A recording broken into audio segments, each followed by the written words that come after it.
अस्सलाम वालेकुम क्लास। आज हमने पढ़ना है solubility of group to sulphate and hydroxide. हमने ग्रुप टू की सोलिबिलिटी पढ़नी है ग्रुप टू के सल्फेट की। ग्रुप टू में सल्फेट की SO2-4 सल्फेट के हाइड्रोक्साइड OH2 ग्रुप, इनकी पढ़नी है हमने, सोलिबिलिटी पढ़नी है। Solubility of group two sulphates and hydroxides, इसके साथ ग्रुप टू की सोलिबिलिटी हमने पढ़नी है। ठीक है, सबसे पहले हम लोग पढ़ते हैं लैटिस इंथैल्पी। इंथैल्पी के बारे में हम सबसे पहले पढ़ते हैं, लैटिस इंथैल्पी के बारे में पढ़ेंगे। सबसे पहले हम इसका ओवरव्यू मैं आपको दे देती हूँ, फिर हम आके इसे बुक की रीडिंग करते हैं। ओके, ठीक है स्टूडेंट, सबसे पहले बात हमारे पास है लैटिस एनर्जी। लैटिस एनर्जी क्या होती है, हम सबसे पहले इसकी डेफिनेशन पढ़ते हैं। The energy observe when 1 mole of ionic compound is converted into gaseous ion. कि जो एनर्जी हम ऑब्जर्व करते हैं यानी कि जस्ट करते हैं 1 मोल ऑफ आयनिक सॉलिड, एक सॉलिड को गैसियस आयन में बनाने के लिए। ठीक है, इसके प्रोसेस में कहते हैं एंडोथेरेपी। हीट ऑब्जर्व हुई है ना, इसका मतलब है एंडोथर्मिक। इनका जो लफ्ज है ना, इससे आपको पता चल जाना चाहिए कि हीट को ऑब्जर्व किया यानी कि इन हुई है, हीट को ऑब्जर्व किया गया है। ठीक है, ऐसे कि ये पास है NaCl यानी कि हमने सोडियम क्लोराइड का लिया है, उसमें हीट को इसे हमने इसको ब्रेक डाउन किया यानी कि गैस Na गैस और Cl में बनाया। ठीक है, इसको ब्रेक डाउन किया, इसमें क्या हुई है, हीट क्या हुई है, ऑब्जर्व हुई है। हीट ऑब्जर्व हुई है तो हमने इसको किसके साथ, अगर हीट ऑब्जर्व होती है ना तो हम इसे पॉजिटिव में लिखते हैं कि हीट ऑब्जर्व हुई है, और साथ में जो भी अब उसकी जितनी हीट लगी है ना उसको हम किस में लिखेंगे, पॉजिटिव में लिखेंगे, क्योंकि इधर हीट क्या हुई है, ऑब्जर्व हुई है। तो अगर उसने कहा है कि इसको हम लोग जितनी भी हीट ऑब्जर्व हुई है इसको हम पॉजिटिव में लिखते हैं। अगर उसने लिखा है की फैक्टर इसका क्या है, the stronger the ionic bond, उसने कहा है the stronger the ionic bond in the crystal the higher lattice energy. जितना ज़्यादा स्ट्रॉन्गर बॉन्ड होगा ना उतनी ज़्यादा क्या होगी, लेटेस्ट एनर्जी होगी। ठीक है, मैं आपको रिमूव कर देती हूँ तो आप लोग इसमें आपने की पॉइंट्स लिखने हो या स्क्रीनशॉट लेना हो तो आप ले लें। ठीक है, सबसे पहले हमें डेफिनेशन का बताना है कि डेफिनेशन क्या है, कि जो एनर्जी हम ऑब्जर्व करते हैं एक सॉलिड को गैसियस बनाने के लिए, उसको क्या करते हैं, उसे कहते हैं गैसियस आयन कहते हैं, यानी कि ऑब्जर्व करने के लिए। ठीक है, इसके पास क्या है, ये एंडोथर्मिक प्रोसेस है, यानी कि एंडोथर्मिक क्यों है, क्योंकि इसमें हीट ऑब्जर्व हो रही है। ठीक है, इसमें हीट क्या हो रही है, ऑब्जर्व हो रही है। इसके बाद हमने NaCl के लिए जैसे ही हम उसको तोड़ते हैं गैसियस फॉर्म में बनाते हैं, साथ में जी लिखा हुआ ना, कहता क्या होता है कि हमारे पास पॉजिटिव में देते हो। ये भी बात याद रखनी है कि लैटिस एनर्जी जो एंडोथर्मिक प्रोसेस है ना, इसको हमेशा हम लोग पॉजिटिव के साथ, पॉजिटिव साइन के साथ शो करते हैं, और ये क्या है, जितना ज़्यादा स्ट्रॉन्गर बॉन्ड होगा उतनी ज़्यादा लैटिस एनर्जी होगी। ठीक है,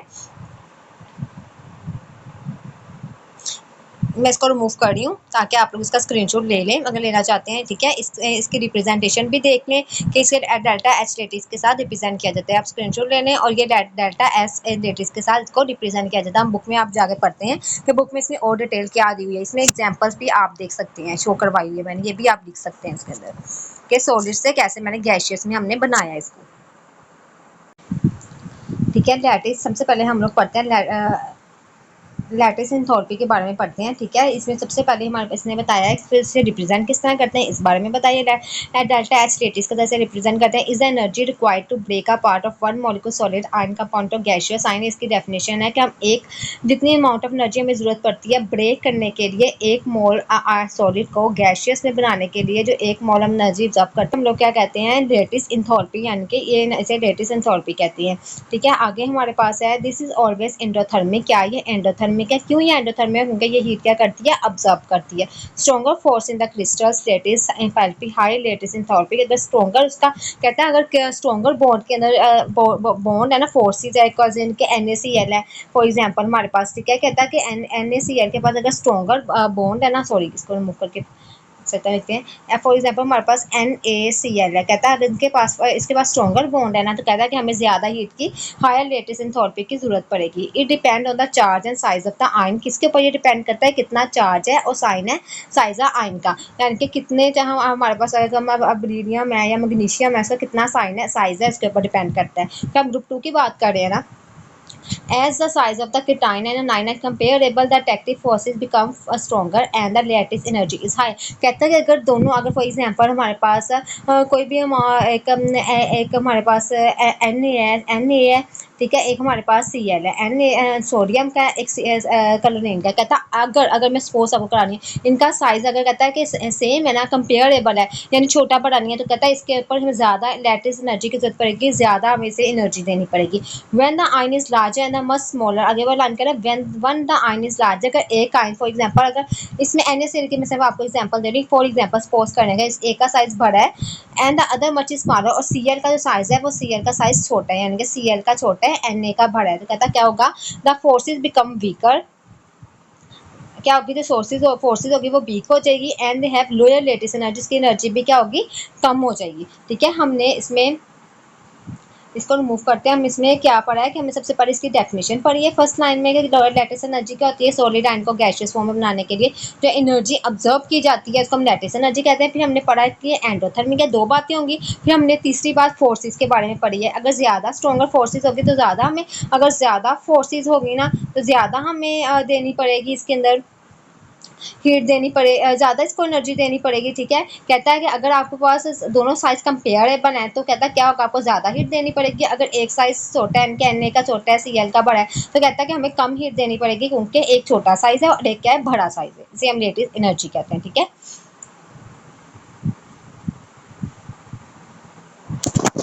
आगे बेटा हम हाइड्रेशन एनर्जी, पहले हमने क्या पढ़ा था, लेटेस्ट एनर्जी। अब हाइड्रेशन एनर्जी के बारे में पढ़ेंगे। सबसे पहले इसकी डेफिनेशन है, the energy release when one gaseous ions are surrounded by water molecules. कहता है कि जब एनर्जी रिलीज होती है, फॉर एग्जांपल कोई चीज़ एनर्जी रिलीज हो रही है, यानी कि पहले हमने क्या पढ़ा था, एनर्जी ऑब्जर्व हो रही है। एनर्जी ऑब्जर्व क्या है, लेटेस्ट है, और एनर्जी हीट क्या है, हाइड्रेशन है। इसको डेल्टा, इसके रिप्रेजेंटेशन भी आपने देखने किस तरह रिप्रेजेंट करता है, when gaseous ion are surrounded by water molecules. कहता है कि जब कोई भी एक आयन है उसके जब आप H2 का फॉर्मूला, वाटर का फॉर्मूला कहता है H2O, कहता है उसके सराउंड आ जाता है ना, हमारे किसी भी आयन के सराउंड आ जाता है तो एनर्जी वो रिलीज करता है ना, उसको हम कहते हैं हाइड्रेशन एनर्जी। ठीक है,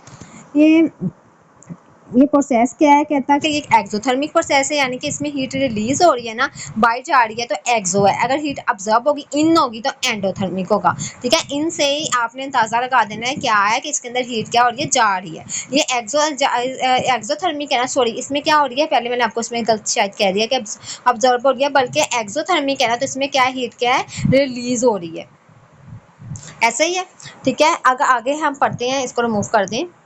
आगे हमारे पास है एक, हमने हाइड्रोजन कर लिया है पॉजिटिव चार्ज के साथ, यानी कि एनाइन के साथ हमने लिया है, और साथ में H2 है। कहता है दोनों आपस में जब ज्वाइन होंगे, पहले हमने ब्रेक डाउन की थी ना, तो एनर्जी क्या हुई थी, ऑब्जर्व हुई थी। अब हमने क्या कर रहे हैं, हम इनको इनके आपस में एनर्जी, इनको आपस में कंबाइन कर रहे हैं, हाइड्रोजन को और वाटर के मॉलिक्यूल्स को, यानी कि हाइड्रोजन हाइड्रोजन हमारे पास आयन है, उसके इर्द गिर्द क्या हो रहा है, हमारे पास वाटर का एक मॉलिक्यूल है, यानी कि H2O सराउंड कर रहा है। तो कहता है कि वो क्या बन रहा है, H3O पॉजिटिव बन रहा है। इसमें क्या हो रही है, माइनस में एनर्जी आ रही है, लेटेस्ट में पॉजिटिव में थी ना, इधर माइनस में आ रही है।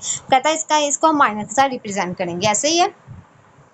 स्मॉलर की फैक्टर्स का क्या है, smaller more highly charge ion is stronger. कहता है कि अगर छोटा और हाईली चार्ज आयन है, इनके जिसमें हमने हाइड्रोजन लिया ना, कहता है ये छोटा है आयन है ना, आयन होता है कि इसके ऊपर पॉजिटिव या नेगेटिव चार्ज है ना, यानी कि अनायन या कटायन बन जाना। तो ये पॉजिटिव चार्ज के साथ आयन है, तो कहता है अगर स्मॉलर और मोर हाईली चार्ज आयन है ना, तो स्ट्रॉन्ग इट्स वाटर मॉलिक्यूल। तो कहता है कि वो स्ट्रॉन्गर अट्रैक्ट करेगा वाटर मॉलिक्यूल्स के साथ। अगर छोटा है ना साइज, तो ज्यादा वो H2O के साथ बॉन्ड बनाएगा। And the more negative greater is hydration energy, और हमारे पास हाइड्रेशन एनर्जी आएगी ना, ये वाली, कहता है ये ज्यादा क्या होगी, मोर नेगेटिव, ज्यादा नेगेटिव होगी। ठीक है, मैं आपको रिमूव कर दूं ताकि आप लोग इसका स्क्रीनशॉट ले सकें। अगर की फैक्टर या एग्जांपल आपने ऐड करनी हो बुक के अंदर, या आपने इसमें प्रेजेंटेशन देखनी हो, तो आप देख सकते हैं। इसमें 3 चीज़ें इन्होंने बताई हैं, डेफिनेशन बताई है, प्रोसेस बताया, एग्जाम्पल बताइए, की फैक्टर बताया। ओके, अब हम बुक से भी पढ़ते हैं।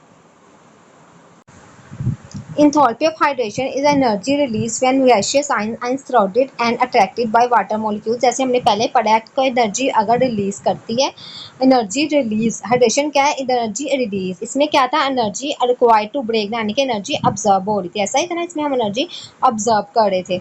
इसमें क्या है, एनर्जी रिलीज हो रही है when gaseous ions are surrounded and attracted by water molecules. कहता क्या होता है कि जब एक गैसियस आयन बिकम हाइड्रेटेड, जैसे फॉर एग्जांपल हमने हाइड्रोजन की एग्जांपल ली थी, हाइड्रोजन आयन अगर सराउंडेड हो जाता है वाटर मॉलिक्यूल्स के साथ, तो कहता है क्या होती है, एनर्जी रिलीज होती है। तो कहता है उसको क्या हम कहते हैं, energy of hydration. This is always exothermic, यानी कि एक्सोथर्मिक है, इसमें हम नेगेटिव साइन आता है। ठीक है, इसमें क्या था, पॉजिटिव साइन, इसमें लेटेस्ट में इसमें नेगेटिव साइन है। लेकिन stronger the attraction between the ion and water molecules means a more negative. कहता है अगर स्ट्रॉन्गर अट्रैक्शन होगी ना आयन और वाटर मॉलिक्यूल, फॉर एग्जांपल हमने मेरी पहले ही बात आपको बता दिया की फैक्टर में, तो कहता है ज्यादा, इसका मतलब इसकी ज्यादा से ज्यादा नेगेटिव वैल्यू होगी। स्मॉलर आयन इसके उल्ट हो जाएगा, फिर अगर smaller ion higher charge density attract water molecule most strictly. कहता है अगर स्मॉलर आयन है लेकिन उसकी क्या है, स्मॉलर आयन है विद हायर चार्ज डेंसिटी। बात आपने याद रखनी है कि इसकी डेंसिटी ज़्यादा है लेकिन स्मॉलर आयन है तो ज़्यादा वाटर मॉलिक्यूल को आपस में अट्रैक्ट करेगा, क्योंकि ये एक आयन है, इसके इर्द गिर्द वाटर का मॉलिक्यूल सराउंड कर रहा है इसके H2O। तो कहता है कि अगर ज़्यादा ये करेगा ना, ज़्यादा चार्ज डेंसिटी होगी तो ज़्यादा ये एक दूसरे ज़्यादा इस वाटर मॉलिक्यूल स्ट्रॉन्गली अट्रैक्ट करेगा, leading to a more negative and higher hydration energy. कहता है ज़्यादा नेगेटिव और ज़्यादा हाइड्रेशन इसके पास एनर्जी होगी। Delta H hydration become less negative. आगे हम पढ़ते हैं, कहता है delta hydration become less negative. कहता है लेस नेगेटिव यानी कि लेस एनर्जी रिलीज करेगा as you go down a group ion gets larger. कहता है जैसे जैसे हम नीचे से ग्रुप में जाते आते हैं ना, आयन क्या होता रहता है, छोटे से बड़ा होता है। तो ऐसे ही हम पढ़ते हैं ना, आयन बड़ा होता चला जाता है। तो कहता है क्योंकि आयन बड़ा होता चला जाता है तो कहता है क्या होती है, लेस एनर्जी रिलीज, कम एनर्जी रिलीज होती है। इसमें सबसे ज़्यादा रिलीज होगी, इससे उससे कम होगी, यानी कि कम होती चली जाती है। जैसे हम नीचे आते जाएंगे ना ग्रुप में तो एनर्जी क्या होती जाएगी, कम होती चली जाएगी। अभी ऐसा क्यों होता है, उसने आपको पहले ही बताया है। ये सारा रिमूव कर लें। उसने पहले इस लाइन बड़ी इंपॉर्टेंट लाइन है कि इसमें इसने पहले ही आपको बताया है कि अगर साइज छोटा होगा ना तो ज़्यादा ये वाटर मॉलिक्यूल में अट्रैक्ट करेगा, ऐसे ही है ना। लेकिन जैसे जैसे हम ग्रुप में नीचे आते जाते हैं वो साइज क्या होता जाता है, बड़ा होता जाता है, इसीलिए वो क्या करता है, कम एनर्जी रिलीज करता है। ठीक है, अंडरस्टैंड? आपको बात की समझ आ रही है मैं क्या बताना चाह रही हूँ, कि जैसे जैसे साइज बड़ा होता चला जाएगा आपको क्या होगा, ज़्यादा एनर्जी की देनी पड़ेगी इसको, ज़्यादा एनर्जी रिलीज नहीं करेगा तो मैं उधर लेटेस्ट में चलेगी। बल्कि इसमें कहता है कि जैसे जैसे साइज ग्रुप में हम नीचे आते जाएंगे, साइज कौन सा होता है, यानी कि ब्रिलियम का, मैग्नीशियम का, कैल्शियम का बड़ा होता चला जाएगा तो कम एनर्जी रिलीज करेगा, कम एनर्जी रिलीज करेगा। क्यों कम एनर्जी रिलीज करेगा, क्योंकि इसका साइज बड़ा है तो ये वाटर मॉलिक्यूल के साथ ज़्यादा अच्छा स्ट्रॉन्गली बॉन्ड नहीं बनाएगा, ऐसे ही है। क्योंकि जैसे जैसे साइज बड़ा होता जाएगा, जब अगर साइज छोटा है ना तो हायर चार्ज है, फिर वो वाटर के साथ बॉन्ड ज़्यादा अच्छा बना लेगा, ठीक है, ज़्यादा अच्छा बनाएगा। लेकिन जैसे जैसे बड़ा साइज होता जाएगा ना वो ज़्यादा वाटर मॉलिक्यूल के साथ साथ बॉन्ड नहीं अच्छा बनाएगा, ठीक है, इसलिए कम एनर्जी रिलीज होगी। ठीक हो गया। अब हमने क्या पढ़ा है, एंथैल्पी ऑफ हाइड्रोजन हाइड्रेशन पढ़ा है, लैटिस एंथैल्पी पढ़ा है। आगे है द एंथैल्पी ऑफ सॉल्यूशन। इसमें आप लोग हेडिंग भी दे सकते हैं एंथैल्पी ऑफ सॉल्यूशन की, ठीक है। Is the overall energy change when a solid ionic substances is dissolved, solid ionic substances dissolve, a more negative or less positive delta S solution generally favor higher solubility। अब उसमें कह रहा है कि इस ओवरऑल एनर्जी है when a solid ionic substance is dissolve. Solution का मतलब क्या होता है कि पूरा एक सोल्यूशन बन जाना, यानी कि आयन का डिसॉल्व हो जाना। तो कहता है solid ionic substances completely dissolve हो जाए, अ मोर नेगेटिव और less positive generally favour higher solubility. कहता है अब अच्छा, कहता है कि अब इसमें सोल्यूशन होता क्या है कि लैटिस एनर्जी, लैटिस इंथैल्पी को और लैटिस इंथैल्पी ऑफ हाइड्रेशन को, इन दोनों को, लैटिस इंथैल्पी को, इंथैल्पी ऑफ हाइड्रेशन को, इन दोनों को प्लस करेगा, लैटिस इंथैल्पी और इंथैल्पी ऑफ हाइड्रेशन को, तो हमारे पास क्या बनती है, इंथैल्पी ऑफ सॉल्यूशन बनती है। ठीक है, ये हम पहले इसका ओवरऑल पढ़ लेते हैं, फिर हम इसे आके इधर से रीड करेंगे, फिर आपको ज़्यादा अच्छी से समझ आ जाएगा। ठीक है, पहले हम इसे रिमूव करके पहले हम ओवरऑल इसका पढ़ लेते हैं, क्या इसका क्या मैं की पॉइंट्स मैंने बनाए हैं, तो फिर हम इसे इधर से आगे रीड करेंगे। अच्छा, अब इसमें देखें, आपने पढ़ा था hydration energy release more energy. अब इसमें अच्छा, इसमें हमने पढ़ा था कि हाइड्रेशन एनर्जी अगर ज़्यादा रिलीज होती है तो इसका मतलब क्या है, ज़्यादा सोलिबिलिटी हो रही है। अब ज़्यादा सोलिबिलिटी इसमें क्यों हो रही है, क्योंकि अगर इसमें आपको पता है हाइड्रेशन एनर्जी में बॉन्ड आपस में हाइड्रोजन आयन मिलता था वाटर के साथ और हमारे पास H3O पॉजिटिव बनता था। ठीक है, कहता है कि इसमें क्या हो रहा है, आपस में मोड मिल रहे हैं, कहता है इसीलिए सोलिबिलिटी ज़्यादा हो रही है। लेकिन लैटिस एनर्जी में क्या होता है कि हम लोग ब्रेक डाउन करते हैं। तो इसमें हमने इधर 2 मिनट में रिमूव करते हैं ताकि एकदम आपको डेफिनेशन इसकी दिखा सकूं कि हमने क्या पढ़ी थी इसमें लैटिस एनर्जी की, to break the solid part ऐसी है ना कि इसमें ब्रेक डाउन करते हैं। तो लैटिस एनर्जी में क्योंकि ब्रेक डाउन होती है, अब जब ज़्यादा एनर्जी का रहा है इसलिए कहते हैं सोलिबिलिटी कम होती जाती है और ये प्रोसेस क्या है, एंडोथर्मिक है। ठीक है, अब आपको समझ आ गई है। अब इसका ये आप स्क्रीनशॉट भी ले सकते हैं इन दोनों का, एंथैल्पी ऑफ सॉल्यूशन का।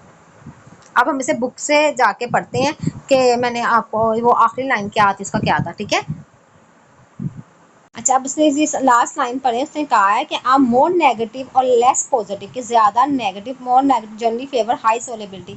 हाई सोलिबिलिटी कब होती थी, हमने क्या पढ़ा था, जब क्या होती है कि एंथैल्पी ऑफ हाइड्रेशन कहती है ज़्यादा हो जाती है। ऐसी है ना, हाइड्रेशन एनर्जी ज़्यादा होती है और हाइड्रेशन एनर्जी को हम किसके साथ रिप्रेजेंट करते हैं, नेगेटिव के साथ, ऐसी है ना। तब इसमें इसने क्या कहा है अब मोर नेगेटिव कि ज्यादा नेगेटिव होगी, इसका मतलब क्या है, हाइड्रेशन एनर्जी ज्यादा है ना, क्योंकि अब ये ज्यादा नेगेटिव है तो ज्यादा नेगेटिव का मतलब क्या है, ये ज्यादा हाइड्रेटेड है। हाइड्रेटेड का मतलब क्या होता था कि इसमें हम लोग क्या कर रहे हैं, ज्यादा सोलिबिलिटी होती है क्योंकि इसमें बॉन्ड्स आपस में मिल रहे हैं, एनर्जी रिलीज हो रही है। तो कहता क्या है ये, इस लाइन का ये मतलब है कि इसीलिए जैसे इसकी सोलिबिलिटी ज्यादा करती है। अब हम लोग पढ़ते हैं आगे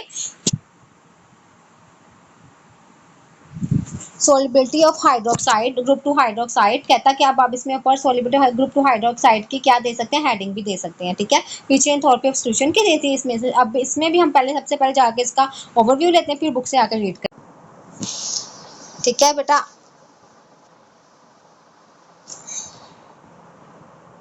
ठीक है बेटा, अब हम पढ़ते हैं solubility of group two hydroxide की इंक्रीज डाउन द ग्रुप। उसने इससे बड़ी इंपॉर्टेंट बात कही है, जैसे जैसे हम इंक्रीज करेंगे ग्रुप के नीचे नीचे जाएंगे, इंक्रीज करेगी, ठीक है। अब इंक्रीज क्या करेगी, इंक्रीज कैसे करेगी, हमने पहले ये बात आपने याद करनी है, याद रखनी है। अगर सोलिबिलिटी इंक्रीज कर रही है ना, इसका मतलब क्या है कि इंथैल्पी ऑफ हाइड्रेशन, हाइड्रेटेड के बारे में भी वो इंक्रीज ज्यादा नेगेटिव आ रही है, ठीक है। सॉरी, इधर मैंने वो पॉजिटिव लगा दिया, ज्यादा नेगेटिव आ रही है। अच्छा, आगे हम पढ़ते हैं magnesium hydro magnesium hydroxide is sparingly soluble. कहता है कि जो सा मैग्नीशियम हाइड्रोक्साइड है वो स्पेंजी सोलिबल्स है, but beryllium hydroxide is quite soluble. कहता है कि जो मैग्नीशियम हाइड्रोक्साइड है वो इतना सोलिबल नहीं है, लेकिन जो बेरियम है ना ये ज्यादा सोलिबल है। अब ये ऐसा क्यों सोलिबल है, हमने क्या पढ़ा है कि इंक्रीज ऑन द ग्रुप, यानी कि अब जैसे हम ग्रुप में नीचे आते जाएंगे सोलिबिलिटी बढ़ती चली जाती है। सबसे पहले ग्रुप में हमारे पास क्या आता है, बेरिलियम आता है, ऐसे ही है। फिर हमारे पास क्या आता है, मैग्नीशियम आता है, ऐसे ही है। फिर कैल्शियम, फिर स्क्रोशियम, फिर हमारे पास क्या आता है, बेरियम, ऐसे ही है। तो कहता है कि जैसे हम नीचे चले जाते हैं इसकी सोलिबिलिटी क्या होती है, इंक्रीज हो रही है, ठीक है। तो इंक्रीज हो रही है, इसका मतलब क्या है कि जो मैग्नीशियम की क्या होगी, कम सोलिबिलिटी होगी, कम सोलिबिलिटी होगी, सॉरी इसको हम मूव कर देते हैं। इसीलिए कहता है क्या, मैग्नीशियम जो है इसकी कम सोलिबिलिटी होगी, और जो बेरिलियम है ना इसकी क्या होगी, ज्यादा सोलिबिलिटी होगी, इसकी कम होगी। इसी यही लाइन इसने ये बताई है कि मैग्नीशियम जो है ना उसकी इतना सोलिबल नहीं है, लेकिन बेरियम ज्यादा सोलिबल, क्योंकि क्या है जैसे हम ग्रुप में नीचे आते हैं इनकी सोलिबिलिटी भी क्या होती है, इंक्रीज होती है, इसीलिए इसकी कम है, मैग्नीशियम की कम है, और बेरिलियम क्या है, ज्यादा है। अब ऐसा उसने क्या खुद भी बताया नीचे, इसको रिमूव कर दें सबसे पहले,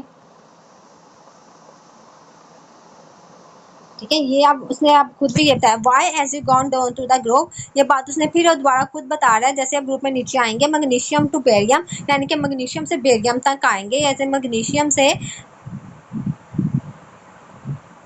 बेरियम तक आएंगे। बहुत latest and hydration energy decrease की, तो क्या होगा, लेटेस्ट एनर्जी भी कम होगी और हाइड्रेशन एनर्जी भी क्या होगी, कम होगी। The decrease in lattice energy is more significant then the decrease in hydration energy. अब देखें दोनों कम हो रही है, लेकिन आखिर में क्या बात की है, लेकिन लेटेस्ट एनर्जी ज्यादा कम हो रही है, इसीलिए वो कहता है वो ज्यादा सिग्निफिकेंट है। और then decrease in hydration energy, hydration energy इतनी कम नहीं हो रही जितनी लेटेस्ट एनर्जी कम हो रही है। इसी वजह से क्या है, हाइड्रेशन एनर्जी कम हो रही है ना, इसीलिए इसका मतलब क्या है कि ये ज्यादा एंडोथर्मिक प्रोसेस है, ज्यादा इसमें सोलिबिलिटी हो रही है। एक्सोथर्मिक प्रोसेस है, इसमें ज्यादा सोलिबिलिटी हो रही है। इसकी आप मैं इसमें रिमूव कर देती हूँ, इसका आप स्क्रीनशॉट लेकर रख सकते हैं कि इसको रिप्रेजेंट कैसे करना है। आगे मैं इसका रिजल्ट भी बताती हूँ कि आपने क्या लिखना है। आखिर में हेडिंग देकर ट्रेंड पहले लिखते हैं, फिर एग्जाम्पल लिखते हैं, फिर ऐसा क्यों होता है वो लिखना है, दो रीजन इसके मैंने बताया ऐसा क्यों हो रहा है, ठीक है। आगे मैं आपको बताती हूँ इसके रिजल्ट के बारे में भी। हमारे पास रिजल्ट क्या है, energy required to break the lattice decrease more than energy release from hydration के, जो एनर्जी ब्रेक करने के लिए लेटेस्ट एनर्जी ज्यादा कम हुआ है, लेकिन एनर्जी ऑफ हाइड्रेशन से the make the overall situation become less positive. इसका मतलब कर कम पॉजिटिव हो रहा है, मोर एक्सोथर्मिक, ज्यादा एक्सोथर्मिक हो रहा है, फेवरिंग डिसोल्यूशन, ये डिसोल्यूशन के नेगेटिव ज्यादा हो रहा है और पॉजिटिव क्या हो रहा है, पॉजिटिव कम हो रहा है। इसीलिए कहता है ये डिसोल्यूशन, फेवरिंग डिसोल्यूशन किसमें, सोलिबिलिटी क्या हो रही है, ज्यादा हो रही है, सोलिबिलिटी क्या हो रही है, इंक्रीज हो रही है।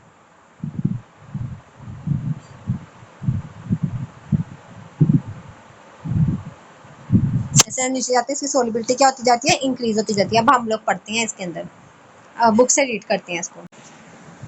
अब क्या वो कहता है, the solubility of hydroxide increase down the group, कि जैसे जैसे वो ग्रुप में नीचे आता है, ये देखिए मैग्नीशियम है, फिर कैल्शियम है, फिर सीशियम है, फिर बेरियम है, कहता है इसकी सोलिबिलिटी क्या होती जाती है, इंक्रीज हो जा रही है। इसमें उसने दिखाया भी है कि इसमें लेस सोलिबल, इधर ये लेस सोलिबल है, इधर ये ज़्यादा सोलिबल है। क्या हो रहा है, इसकी सोलिबिलिटी इंक्रीज होती चली जा रही है।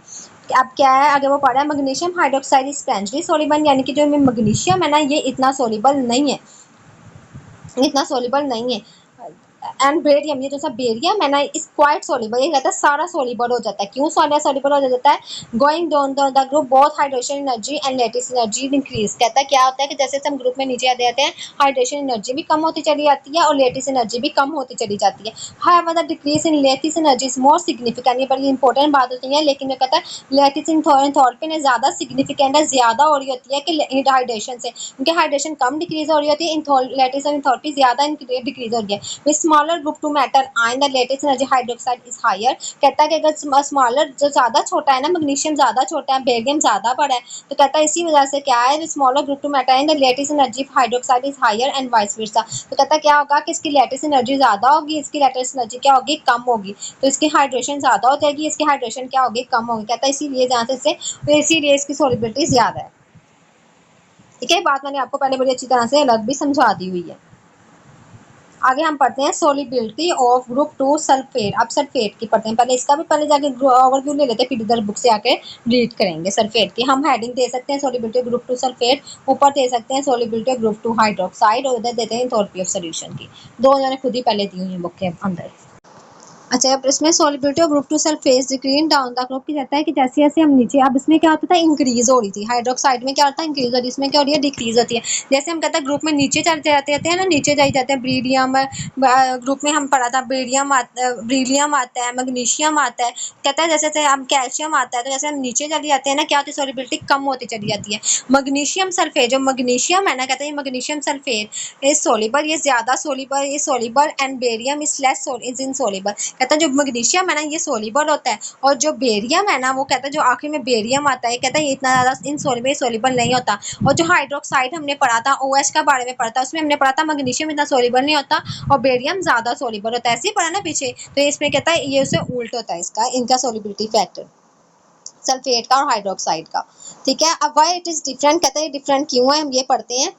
The sulphate ion is very large, क्योंकि क्या है, सल्फेट आयन क्या होता है, बड़े खुद ही बड़ा सल्फेट आयन बड़ा होता है, साइज में बड़ा होता है। ऐसे go down to the group, कहता है ऐसे आप ग्रुप में नीचे जाते हैं, मैग्नीशियम टू बेरियम, यानी मैग्नीशियम से बेरियम की तरफ जाते हैं, कहता है both lattice energy hydration energy increase, इसमें क्या होता है, लेटेस्ट एनर्जी भी कम होती है और हाइड्रेशन एनर्जी कम होती है। The decrease in hydration energy is more significant, पहले क्या था, लेटेस्ट एनर्जी सिग्निफिकेंट थी, इसमें क्या है, decrease in hydration energy is more significant, hydration energy ज्यादा सिग्निफिकेंट है then decrease in lattice energy की निस्बतन। अगर हाइड्रेशन एनर्जी ज़्यादा सिग्निफिकेंट है ना, तो कहता है क्या होता है कि इसकी जैसे जैसे नीचे आते थे, सोलिबिलिटी क्या हो जाती है, कम होती चली जाती है, उनकी एनर्जी क्या हो रही है, रिलीज हो रही है।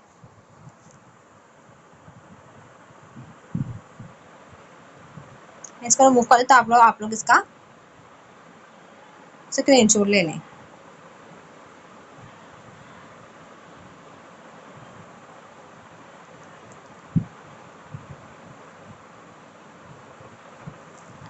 क्योंकि इसमें अपने का कह रहा है, सॉरी आपको मैंने आपको शायद पीछे मिस्टेक हो गई है, कि जैसे हम नीचे ग्रुप में आते चले जाते हैं ना, साइज क्या होता चला जाता है, बड़ा होता चला जाता है, ऐसे बड़ा होता चला जाता है। इसीलिए कहता क्या होती है कि हमें इसके ऊपर जो हाइड्रेशन एनर्जी है वो कम होती चली जाती है, हाइड्रेशन एनर्जी उनकी कम होती चली जाती है, इसीलिए कहता है कि जो एनर्जी रिलीज है वो कम हो रही है, तो ज़्यादा कम हो रही है लेटेस्ट की एनर्जी की निस्बतन, इसीलिए कहता है कि कम सोलिबिलिटी, जैसे नीचे आते हैं कम सोलिबल होता है। ठीक है, ठीक है, the decrease in hydration energy is more significant then decrease in lattice energy, क्योंकि हाइड्रेशन एनर्जी कम रिलीज हो रही है, बॉन्ड कम बन रहे हैं आपस में, इसीलिए सोलिबिलिटी भी कम हो रही है। ठीक है, जैसे अब देखें मैग्नीशियम सल्फेट है, कहता है कि ज्यादा अच्छी तरह बॉन्ड बना लेगा, SO4, सॉरी ओ नहीं लिखा जा रहा, ठीक है, कहता है कि ये ज्यादा अच्छी तरह बॉन्ड बना लेगा, इसका बॉन्ड बन जाएगा, तो इसकी वजह से क्या होगी, इसकी सोलिबिलिटी भी क्या होगी, ज्यादा होगी। अब इसके बनस्बत बेरियम सल्फेट है, बेरियम सल्फेट है, कहता है कि ये इतनी अच्छी तरह बॉन्ड नहीं बनाएगा, इसकी सोलिबिलिटी भी क्या होगी, कम होगी। ठीक है, मैं इसको रिमूव कर दूं ताकि आप लोग इसका स्क्रीनशॉट ले लें।